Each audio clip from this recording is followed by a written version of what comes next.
Hi, welcome to Richard Kabili YouTube channel, and for today's tutorial, I will be teaching you on how to turn on and off highlight content and speak on iPhone X. But first, kindly subscribe to this channel and don't forget to hit the subscribe button and the bell to notify you for the new updates. And let's start. Using your iPhone X, from your home screen first, go to Settings. Then in the settings, scroll down and find the accessibility and then tap. Then in the accessibility, go to vision section and then tap the spoken content. Then in the spoken content, find and tap the highlight content.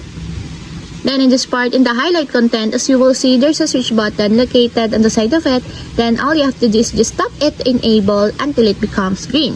When the highlight content is enabled, it displays a cursor around the selected item during speak on touch. Highlight text according to the following settings for speak selection and speak screen. And if you want to disable or turn off, just tap again the switch button, just like this. And that's it, we have successfully turned on and off highlight content and speak on iPhone X.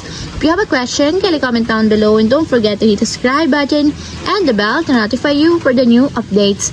And thank you for watching!